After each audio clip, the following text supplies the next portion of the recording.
established life beyond civilization. Years.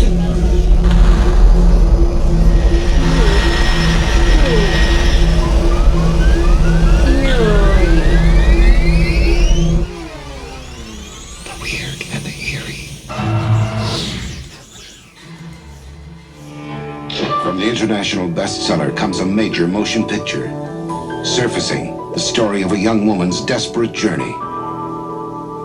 Kathleen Beller as Kate, Joseph Bottoms as Joe, two young lovers and their two raunchy friends, heading for wild country, in search of Kate's father, who has disappeared.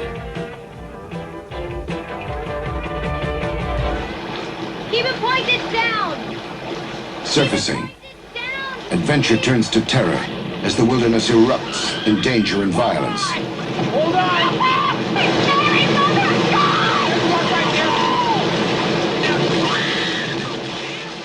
Alright, we are back and we are Lost Futures, a Mark Fisher podcast, and I'm Steve. And I'm Marlowe. And today we're talking Inside Out, Outside In, Margaret Atwood and Jonathan Glazer, two luminaries of the 21st century. In addition to the thematic connection that Fisher's going to draw between the two works he's talking about, there's a few coincidences that these two individuals share, I think.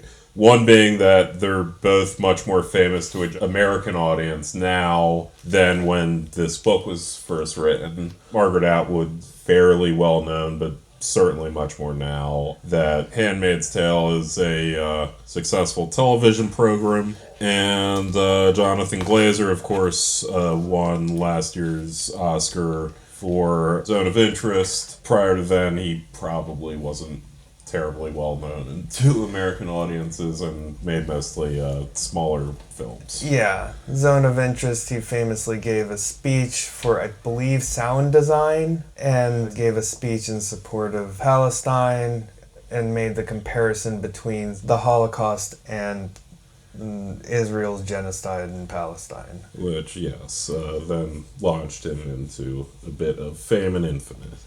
Margaret Atwood and Jonathan Glazer. I think we want to start with what Fisher says about choosing these two individuals. He's looking not really at the body of their work, he's looking at specifically Margaret Atwood's 1972 novel Surfacing and Jonathan Glazer's 2013 film Under the Skin, which he says offers complementary cases of the eerie. In Surfacing, we move from a position ambiguously inside to one outside. That would be Inside Out from the chapter title.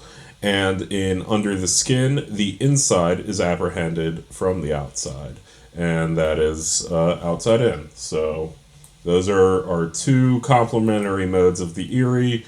In the case of Surfacing, we're going to be looking at, we start from inside of a deep, intimate understanding of her subject, going out into the world and kind of getting a different understanding of her subject from going from the inside to the outside. And in the case of Under the Skin, we're going to know little to nothing about our subject initially and only see her from the outside. But from that, she changes and we understand something more. So I think that's way he sets this up. Yeah, and I think the other coincidence that I make note of, and I think Fisher kind of gestures towards, is that both can be viewed as interesting going native kind of narrative in the type of story like Joseph Conrad's Heart of Darkness, but both are female protagonists and both have no names, and they sort of lose themselves in their world in which they inhabit. Yeah, they become increasingly alienated from their own world, whether that's our world or an alien world, and move towards an other. Yep.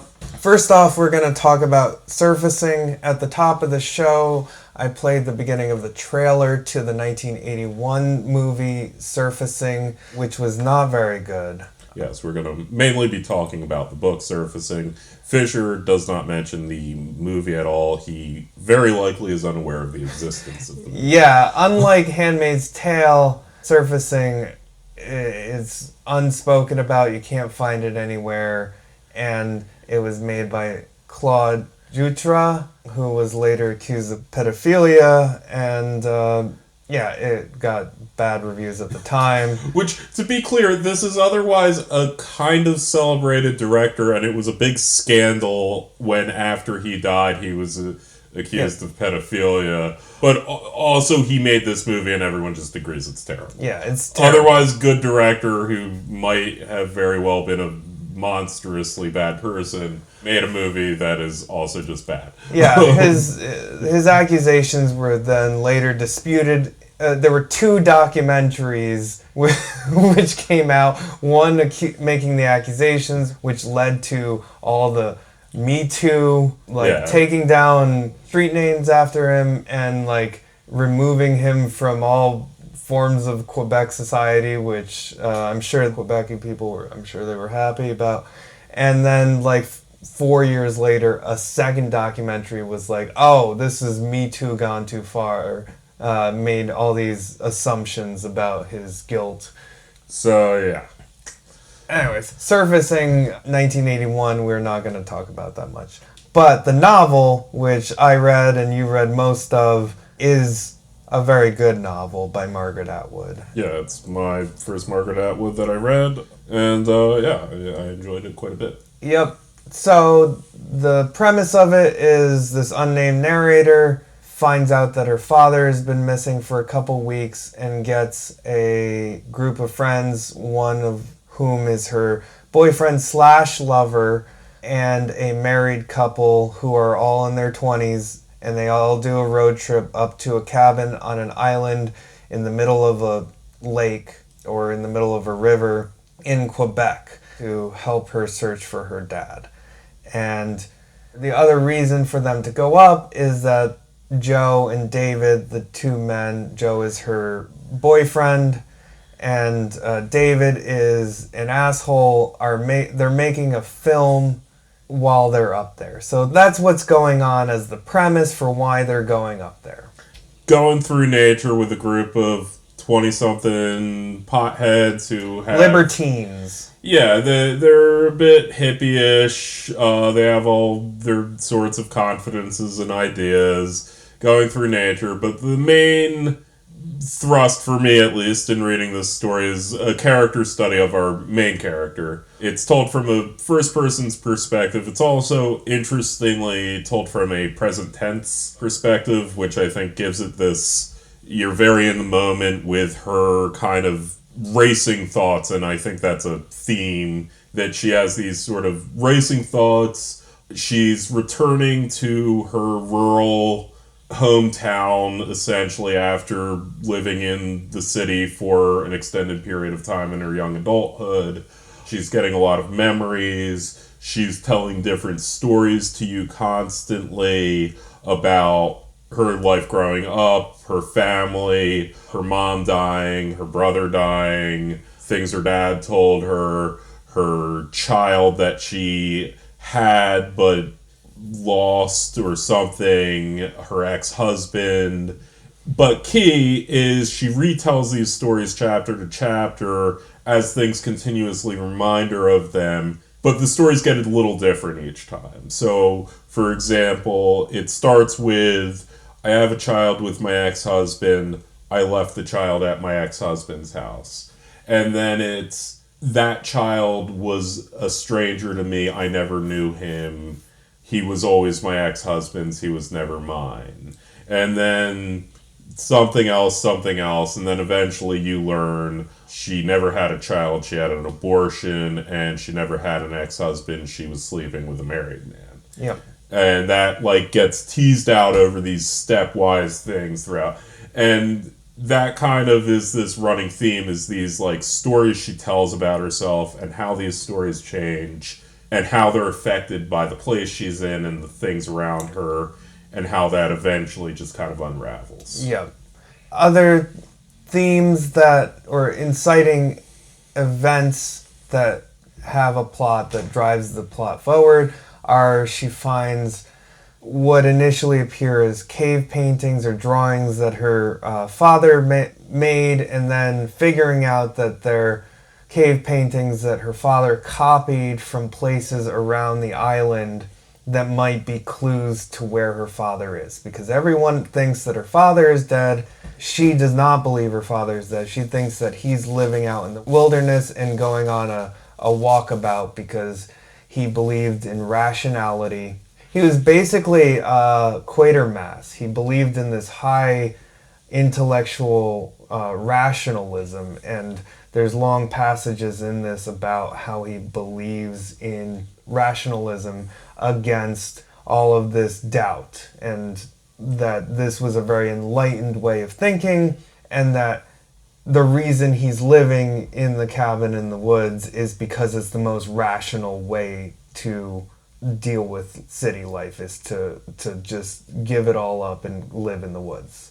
And so, like, there is this connection that I made between, like, Nigel Neal and his, you know, cold, distant rationalism, because she also has this as well, which is that the most rational thing to do is to give up civilization.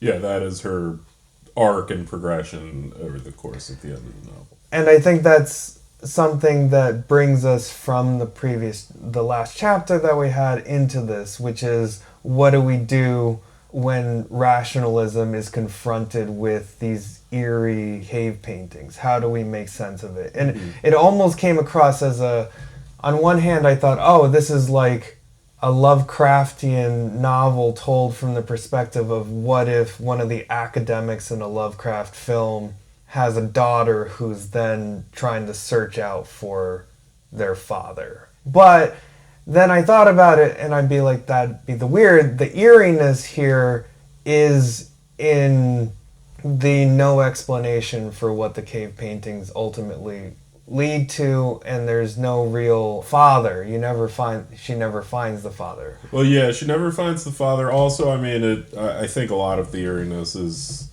she doesn't know who herself is, and is constantly editing and changing herself. I guess if we're moving from the totems of Nigel Neal, these cave paintings act as totems that we're supposed to come to a conclusion with. And in a gripping scene, the climactic scene, she dives down to where she thinks one of the cave paintings is going to be, and she's face to face with this monstrous being which she interprets as her aborted child. Right. And that has an eeriness to it, because there is like a failure of presence, right? Or a failure of absence. I think there's also even comparisons to Glamour of this, also affirmation for that matter, of like, what is your past? You know, the scene even where he saw a picture of himself and he always remembered that he broke his left arm, but he saw a picture of his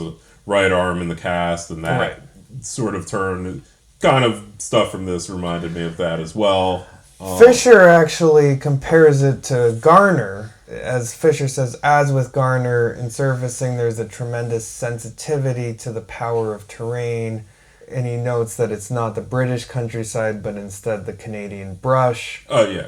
Or bush. And that this placiness is filled with time, but a much younger time without the civil wars and everything, which allows for this kind of primitivism that the unnamed narrator kind of experiences, because it wouldn't be able to really happen in, say, England in the same way with Gardner, because it seems like the new world. Yeah, and I think there's an interesting connection here, and maybe it can even be a transition to our next part within, of course, Atwood. But the idea that with Garner, there is an implied, it's never clear what level of magic it works on, but there's an implied enchantment to the land.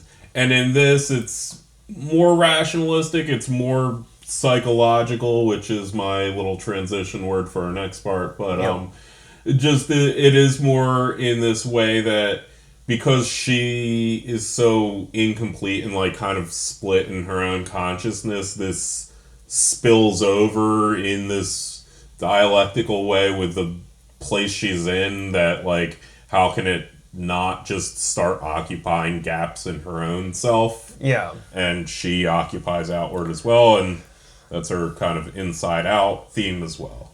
Yeah, and so like the novel develops, and there's some really traumatizing events that happen. At the climax, she sees the abortion in the monstrous figure, and then she runs into David, who is alone because Anna and Joe are off having sex, and so David is like, they're off having sex, you should have sex with me, and she's like, no, I don't want to, and then he forces himself upon her, and it is the attempted rape that is then compounded by the fact that Joe then tries to have sex with her like 3 pages later, and she says no, and again it's like she sees her aborted fetus and has 2 horrible rape attempts happen, and then they make a video for their movie, and then she throws the film into the water and turns feral. And I think that is sort of what's going to bring us to the next part of our discussion, is her feralness. So let's take a break and listen to Margaret Atwood. Let us listen to the foundational speeches of Margaret Atwood thought. Margaret Atwood thought, which is following Maoist thought on third worldism in Canada. Joint dictatorship of the proletariat and oppressed nations of Canada. Where the Americanization image seems to be that of dehumanization, of excessive technology, and the Canadian image is that of the nature, the land, and the open spaces. Well, sure, but in Surfacing there's a scene where all these images are going strong, and people think that, you know, Group X are Americans, and they apply all these images to them, and then they actually meet them and find out they're Canadians. I think for a Scottish person, the same set of images would be applied to the English, right? If you were a black in the American South, you'd apply all those to the white man. If you were an Indian in the Canadian North, you'd apply it to the white man, whether Canadian, American, or whatever. If you were in Quebec, you'd apply it to the English, the Anglos. Okay. It's just whoever you're up against. If you're women, you'd apply it to men. Now, there's always a danger in that kind of thing, in that you confuse individual members of that group with the group as a whole. You know, you say, well, I don't like you because you're an American, and therefore you're some kind of tin woodsman with a little motor inside. And of course, that's a naughty thing to do. But you have to face facts. We are dominated by the Americans. They do. Alright, so the next part of what Fisher talks about is this tension between the idea of the quote-unquote conservative interpretation of surfacing with Fisher's attempt at a more emancipatory one. Yes. And he's going to do that by way of the eerie. So yeah, he specifically says the concept of the eerie can help us in this task. And I think this is one of the first instances where you have like the eerie as praxis, really. Right. So Fisher doesn't really lay out this is what the conservative interpretation is, but to surmise what he speaks about and also what you can glean from reading the book, I think there's a couple strains of conservatism, putting aside Margaret Atwood's weird left-wing Canadian nationalism that she was really into in the 70s and 80s. So, okay, essentially we have this idea of the libertine, quote-unquote, 60s attitude, specifically sexual liberation, as being a mode for essentially commodifying women for the gratification of men, and women themselves being the losers in this exchange by way of getting raped or attempted rape, and also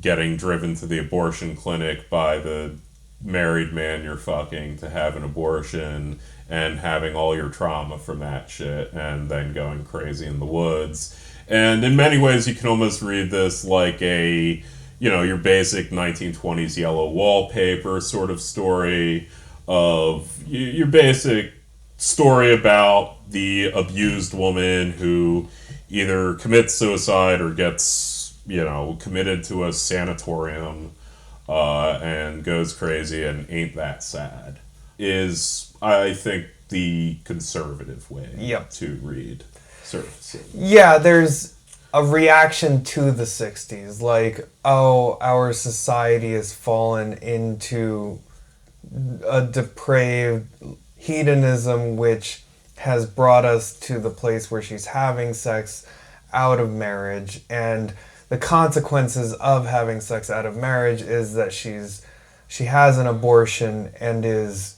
haunted and troubled by it in such a way that she's punished for her actions, which are the results of this corrupted 1960s libertarianism in regards to sexual liberation.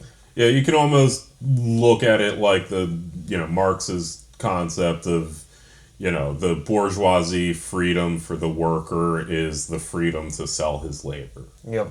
And that kind of idea. Yes, on the one hand, it's freedom, but also it comes with this alienation, and it's somehow unnatural, and it'll cause you to go crazy, and it's almost this modernized, like I said, this modernized idea of yellow wallpaper, where it's not like the classical chauvinistic abusive husband, but in fact the very freedom that these women were fighting for that causes the woman to go crazy. Or to have bad experiences which drive her crazy. Right. So, in resisting that, I guess Fisher kind of looks to the 1970s anti-psychology school, which has a specific kind of application that we'll talk about. It's not Tom Cruise talking about SSRIs. I know it mostly is like Foucault, Madness and Civilization, but here he points to Anti-Oedipus by Deleuze and Guattari, but I think the more poignant to this is Lucia Ingarere's Speculum of the Other Woman, which looks specifically at phallocentrism in regards to thinkers like Freud and Marx, and a whole history of philosophy as this phallocentrism, specifically with Lacan too, which Irigary's kind of ostracized in academics, but her main thrust was that what is perceived by these social forces as women going mad is actually them responding to their oppression, and men interpreting their responses to their oppression as madness. Right. And, this also touches on, and I mean, we've broadly discussed Anti-Oedipus before on this podcast a few times, but it's this idea that in the classical Freudian psychoanalytic notion of schizophrenia is this idea of assigning concepts incorrectly, and this is called reterritorialization. So, normally religion is religion, the self is the self, society is society, but a crazy person might say, I am God incarnate, I am Abraham Lincoln. Suddenly he's placing himself in history, he's placing himself in religion, he's placing himself in all these areas, and Deleuze and Guattari say, well, you can also do that with politics, and you can also understand politics in that way, and see where, our society has assigned these things are territories of politics to be fought over, these things are the way things are, regardless of politics, and say, no, the things that are the way things are should be in the political realm to be fought over. And it looks to this idea of madness as not someone maladjusted to society who must be brought into society, but looks to madness as this proposed alternative to society. And I think that relates pretty well to Irigary's point of, madness with women as, no, this is a escape to an alternative. Yeah. It isn't something that needs to be corrected. Right, and I think that's the key part, is that the way in which the narrator is interpreting her own alienation or her own deep distrust of everything around her is going and becoming one with nature, which would be interpreted as madness by any psychologist, is her way of free. It is emancipatory. Right. And this emancipation is what Fisher's really honing in on as saying, no, it's not the conservative reading. Look at how happy she is. Look at, and specifically in the quote, they think I should be filled with death. I should be in mourning, but nothing has died. Everything is alive. Everything is waiting to become alive. She doesn't cry throughout the entire novel until the very end about her father. Like his absence never leads her into a really mournful, and as Fisher points, never really nostalgic either. It's more like, this is the way it is. This is how I'm dealing and responding to these traumatizing events in a positive way to, as Fisher points out, mobilize her discontents. And he then makes the point on the concept of discontents that a lot of these novels are responding or rewriting Freud's Civilization and Discontents, which is discontents, as you've pointed out, are actually the people within society who are discontent with it. Yeah, I should be clear. My only knowledge of this is a half-remembered Zizek lecture where he's saying, actually, your interpretation of Civilization and its discontents is wrong, which is always the best one, when he's like, forget everything you know about this book, and I'm like, never read it, okay. So I only really know about it through Zizek referring to the common understanding to then say it's wrong, and also I barely remember that lecture. But yeah, it's to be understood. She's one of the discontents. Yes, it is civilization and those who are discontented with civilization, and Freud is writing this, as he writes everything, as a manual for a therapist who needs to bring this person back into society, i.e. treat or cure their problem. And what Fisher is pointing out is that someone like Deleuze and Guattari would actually see this not as something to treat, but something that should be viewed as emancipatory. Yeah, or an alternative, etc. Yeah. To hover on Deleuze and Guattari, she also discusses, when she goes feral, what I'm calling feral, and what I'm saying her return to nature, her arc is returning to nature. There's also this oppression from Americans, which I think Fisher doesn't really go into, but is a deep-seated notion within Margaret Atwood's thought at the time.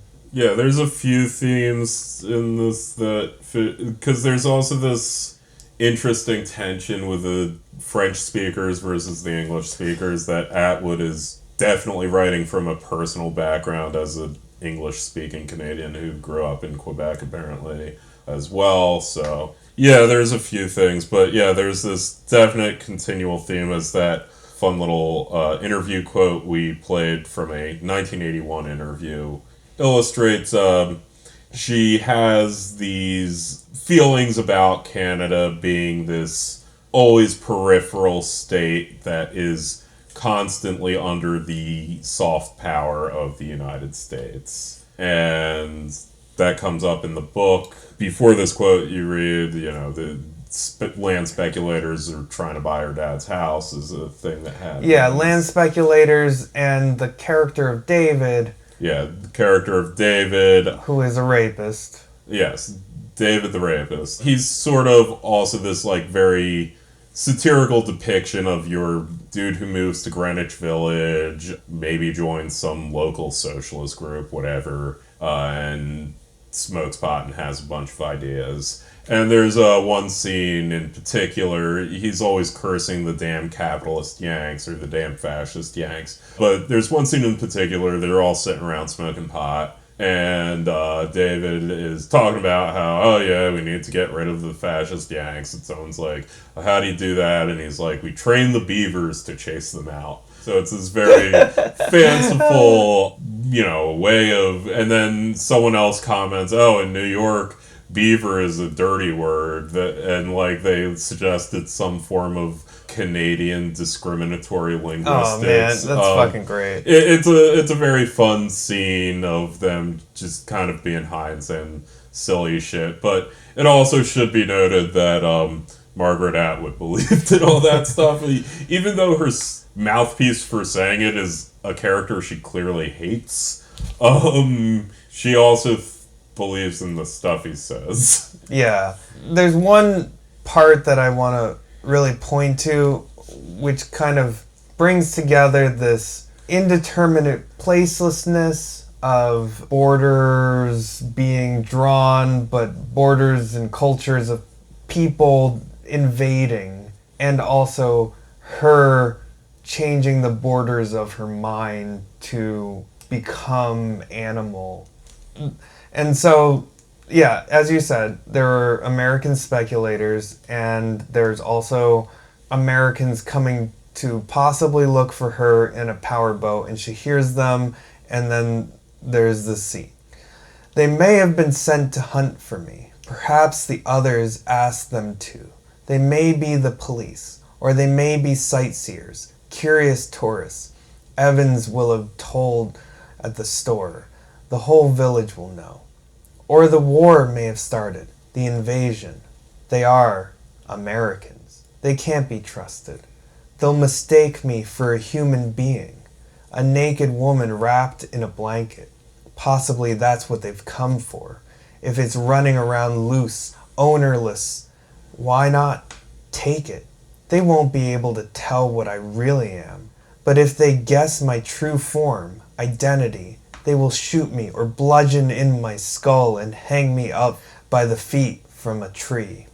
And I think this passage sort of exemplifies her alienation from herself and her no longer seeing herself as a woman or a human, which I think we'll link into Under the Skin in the next section that we talk about it. But that she's being hunted by Americans, and that it's almost as though, not that her mind has gone mad, but she's responding to this invading force that almost drives her to act more animalistic. Right, yeah. Or, less human. Yeah, as she's going crazy, she's just randomly now convinced America is literally invading Canada. Yeah. I think that's a good place as ever to stop, but I'm sure we'll reference it in the next section on Under the Skin by Jonathan Glazer.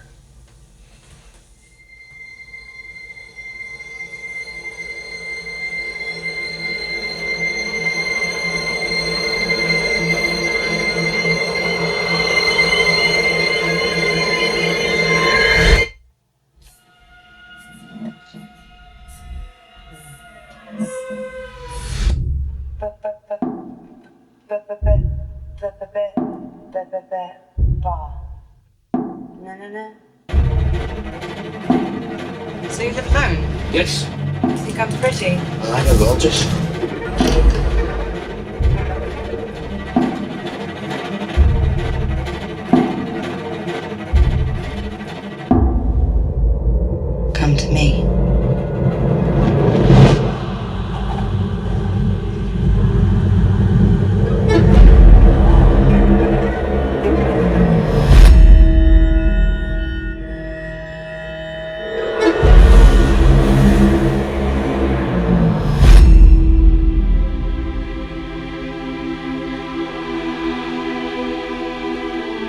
the last time you touched someone?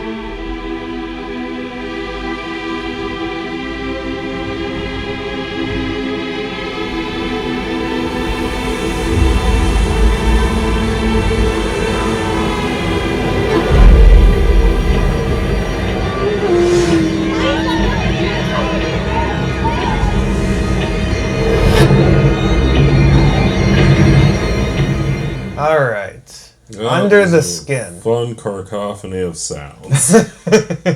Yeah, that was the trailer. And the first thing I'll say is that there's only like 5 lines of dialogue in the entire movie. It would be so funny if they did that 1981 style trailer for this one where they just explain everything that happens. This is Under the Skin. Scarlett Johansson plays an unnamed character as she picks up men around Glasgow, Scotland. Yeah. So Under the Skin is a fun little Jonathan Glazer movie that's apparently about a book that has very little to do with the Jonathan Glazer movie. As acknowledged by Mark Fisher, Jonathan Glazer, and everyone else.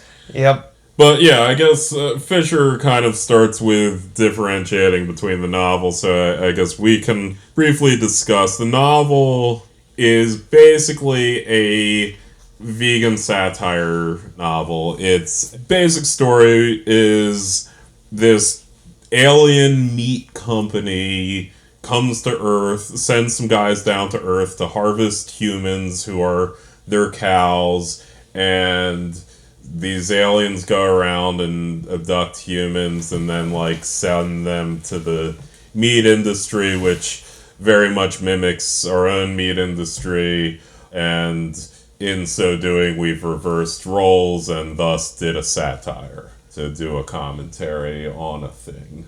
And that's my understanding of the novel. I have not read it, but that's basically what Fisher says about the novel. Yeah, 2000, Michael Faber, Dutch-born English language fiction writer, known for The Crimson Petal and the White and Under the Skin. Under the Skin being probably his most famous because of this adaptation. Right. So the adaptation, to the best extent that it has anything to do with the novel, can, I guess, be extrapolated from the early chapters and essentially focuses on what, if you read the novel, you would understand to be a particular character from the novel.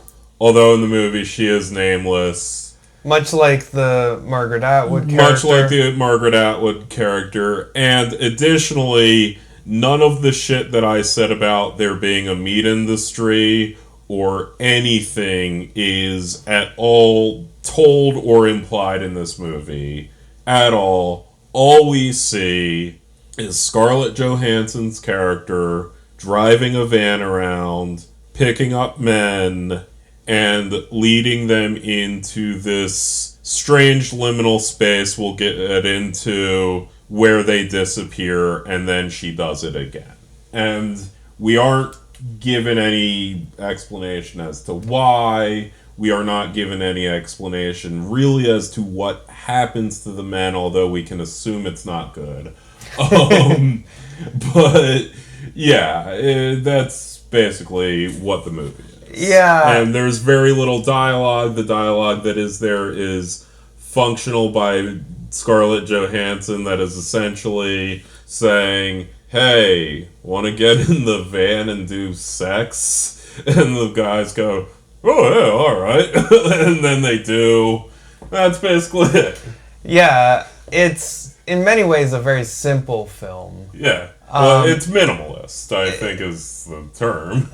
But like simply structured in like first 45 minutes is, as you say, her driving around, picking up men, and then leading them to this awful fucking apartment, which should have been the red flag from the beginning. Well, okay, and this is where we get into my thoughts on the movie, because I think in many ways it trades out one satire for a different but equally blunt satire that per Jonathan Glazer, was not intentional. But I'm not the only person to notice this. As one critic noted, this would be a preposterous story if you switched Scarlett Johansson's gender, because no woman would ever get in a van driven at night, in the middle of night, in the middle of a city, with someone just going, hey, I'm looking for directions. By the way, do you want to get in my van? And it's only men who have never had to have any sort of training about, hey, don't get into a hot chick's van, because no hot chick ever asks them to do that, who would get into that van. It kind of does do this very interesting role reversal where you have a predatory woman going around a city at night preying on lone men to do predatory things to, in kind of exactly the same way that the novel had this predatory alien doing literal meat predation on human beings. There's a couple things that I'm thinking about as you say this, just in comparison to surfacing reversals. Mm-hmm. The first reversal is language. One of the things that happens to the unnamed protagonist when they go feral or when they go back to nature is that they lose the ability to use language. They can't speak, or she can't speak, she can't communicate except as an animal would. Mm-hmm. And that's one of her go back to nature, is not communicating. And in the opening scene to this, as you might have heard in the trailer if you were paying attention and were familiar with it, is Scarlett Johansson's American accented voice slowly learning how to speak. So in Surfacing you have the person losing the ability to speak, and in this one you have them learning literally how to speak in the first scene. The other thing is, in that quote that I read about the Americans coming, they were preying on the unnamed character who had gone feral, and in here you have, and Under the Skin, you have the opposite. You have an alien person who is preying on the people that are living in Scotland. Right. It's interesting because Margaret Atwood brings up Scotland as a colonized place, that she compares her indigeneity of Canada to as a place that Scotland can understand her position of oppression. And in this, Scarlett Johansson initially has an American accent and learns an English accent, which she uses to prey on the Scottish people. An English or a British accent, which is the voice of the colonizer preying on the colonized. Yeah. So I think the main thrust of this movie, and the reason it's this kind of dialectical, it's presented as this literal in dialogue with Surfacing for Fisher in the way he set this chapter up, is as much as I, said about how Surfacing, it is where they are, but it's really this character study. In this case, it's almost this anti-character study, but also character study. But, as Fisher points out, she almost becomes a stand-in for the camera. She's just a subject around which we see the world around her. But like I said, we get very little dialogue from her. No interior dialogue, no explanation of what her motives are, what she's actually doing. She has a companion alien figure. They never actually speak to one another because they don't need to. They know what's going on and why they're there. They don't need an audience to know. And all the audience gets to see is the results of it. That's a lot of parallels are going to happen in our discussion of Zone of Interest. And so that's kind of the first thing Fisher speaks on in crafting why this is eerie, whereas the novel is not. And he says, crudely, we could say that the quickest way to produce a sense of eerie is to restrict information in this way. But as I've argued above, not any mystery whatsoever will be eerie. There must be a sense of alterity. And this sense of alterity is something that Glazer adds to Faber's source material. So it's this otherness of our subject. In the original Faber novel, the aliens are actually made to be very much like humans because that's the driving force behind the satire, is that these aliens are working at their interplanetary meat corp, making human burgers and doing all this, that, and the other thing, and you look at that and say, well, by their logic, there's no reason that I could logically be consistent and eat a cow and say that their logic is incorrect in eating humans because they're so much like humans, because their logic is the same as ours, and therefore I am being challenged in a belief that I have, and that's the point of the satire. Whereas in this case, it's not just that we don't know their logic, it's just that their logic is almost beyond comprehension. And one of the things is that we both went into this knowing that they were aliens, but you really wouldn't know that they were aliens if... I wouldn't have known if... Yeah, except for the last scene, maybe. Exactly. A lot of the response to this, I think, from when it first aired was that the ending alien reveal was huge. It blew people's minds. And we had this knowledge of it. Right. And I think that gap and that presumed knowledge that we had, colored our watch of it, but I think it's worth noting that it was intentionally left an unknown that they were aliens. Right. And so, to expand on what I mentioned earlier, when she actually takes these men away, they're led to this very abstract, pitch black room where you can't tell wall from floor. And they walk forward and slowly sink into the floor until they sink completely into this mysterious liquid. And as Fisher points out, we don't know if that's an alien technology or if it's a symbolic cinematic representation of them slipping into unconsciousness. Yeah. Are these scenes glacially oniric, darkly psychedelic, a representation of the intoxicated men's state of mind as they slipped into some state of half-death? Or are they actual interspace? Or is this an actual interspace, with the black ooze an example of alien technology? Or could it be, as one commentator has suggested, that this is what sex feels like to an alien? Mm-hmm. So that's essentially the first part of the movie. And then we get kind of a turn, and this is a character study ultimately, even if we don't know anything about our main character, and our character has character development. So at a certain point in the movie, the alien essentially grows a sense of empathy. This is represented, she abducts a heavily disfigured man, and at a certain point, she looks at herself in the mirror, and again, there's no interior dialogue. She sees a fly buzzing who's trying to get out of the place, and she feels empathy with the fly, and then lets the guy go. Right. And from there, she basically seemingly abandons her mission and begins wandering through the Scottish Highlands. Mm-hmm. Tries to form a relationship with a man. Yes. Yeah, meets a guy who...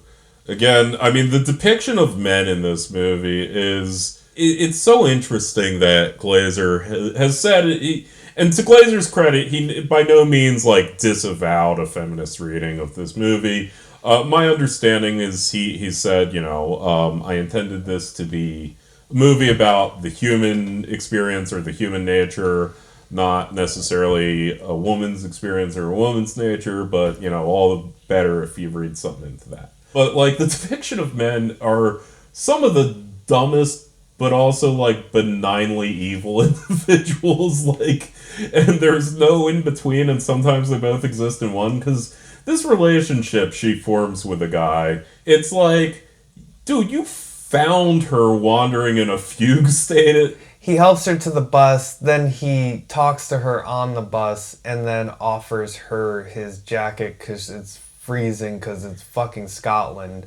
And then, like, takes her home and then has sex. Well, takes her home, makes tea for her, then plays music, and she learns to tap her foot by watching him while she's like learning humanness from interacting with him, and then tries to have sex with her, and she stops him in the middle, and then like it's a great scene, but she takes like a lamp and just puts it between her legs and just tries to see what's underneath. As we sort of find out, it's like just her alien exterior underneath. I think that's sort of... I would say this whole sequence, just from Scarlett Johansson's perspective, is great ways to develop her character, how she is trying to explore this new perspective of what it is to be human in this world, blah, blah, blah. From the dude's perspective, you're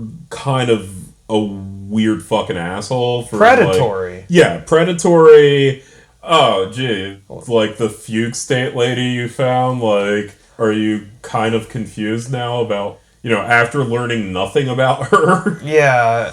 It is like the predator becomes the prey in some way. Right, and that is a thematic thing that we kind of notice, where to become human is to become vulnerable. That seems to be a conceit of this movie, because as soon as she does that, she's one, hunted by her former partner who's now out to look for her as she's gone rogue, and two, she's getting sexually preyed upon by like basically every dude she meets, and now that she's not actively murdering those guys, and culminating in like a rape attempt. Yes, much like surfacing again. Yeah, she gets attempted raped in a cabin. Initially attempted rape in the cabin, and then she runs away, and he chases after her, tries to rape her again, destroys her exterior human suit, and then lights her on fire, and then the movie ends, and that's the movie. But yeah, no, it definitely has this, like, interesting...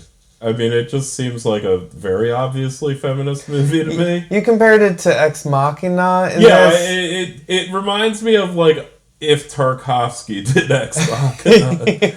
Like, you watch Ex Machina and you think, oh, this is a minimalist movie. It has 3 actors in it, and like basically takes place over like 2 different settings, and then this is a very minimalist movie.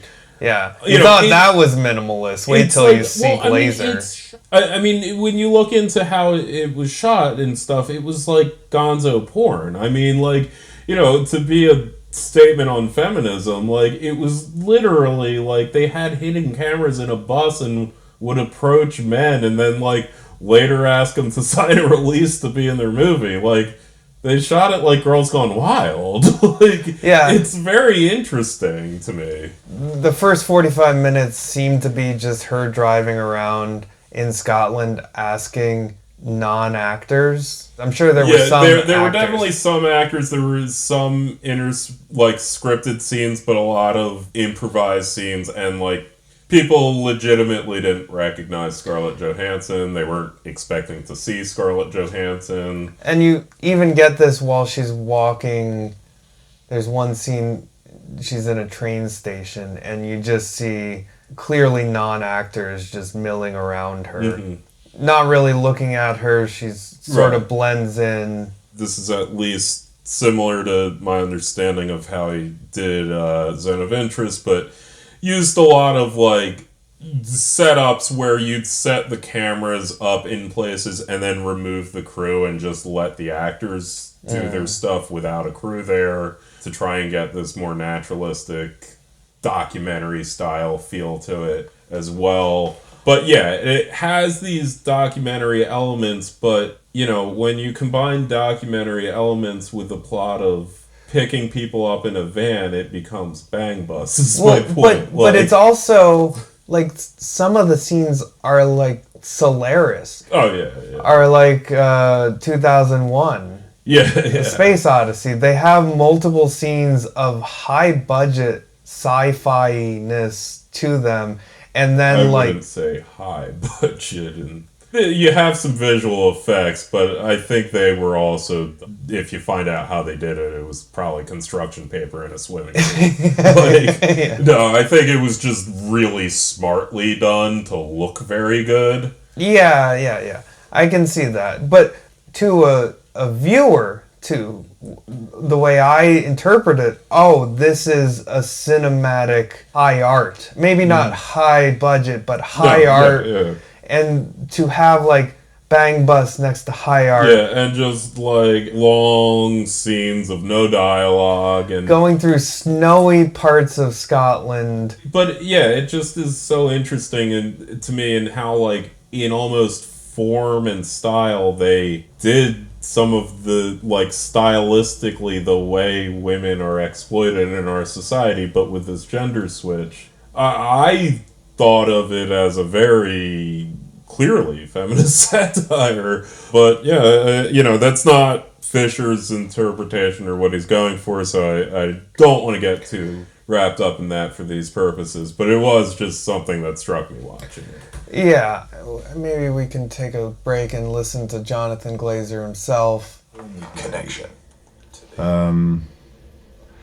There's a definite spiritual connection to the book and the central character of the book, which is, I think, the thing that took me a long time to understand was that it was about her, really. And even though it's very obvious, it's the advantage of hindsight, whatever, that makes me able, that means I can say that now. But her as the molten core of the story, and being with an alien viewpoint, and the lens, the alien lens, looking at the world through an alien lens, and the opportunity that gives you as a filmmaker, So the other point that I want to bring up is, in comparison to Surfacing, we have, I think, a very interesting take on the return to nature motif. Mm-hmm. Yeah, I agree. And in this one you have going native, but the going native is integration into the human world. Mm-hmm. And I think that really brings home all of the things that he said about Surfacing and recast it in this outside in, right? Yes. That, like, you can tell a similar story from this alternative look at what it means to be emancipatory in this way from this outside in.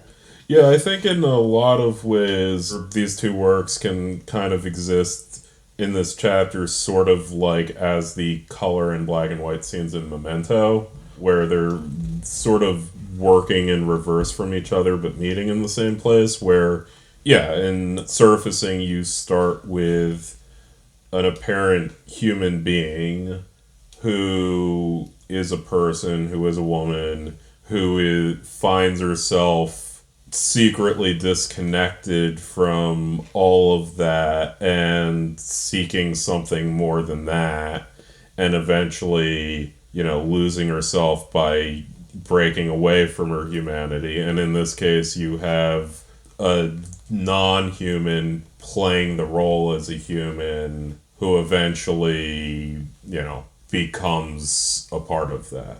Well, and even the sort of, I would say, I don't know if this is controversial, but seeing the ending of her taking off her skin and being burned has this emancipatory finale to. She's literally emancipating herself from her skin. Mm-hmm. And it reminds me of the way we talked about Door in the Wall. The guy finally goes through the door and falls to his death. We compared it to Point Break in the ending where he goes out into the waves, and when you see her, it's horrific.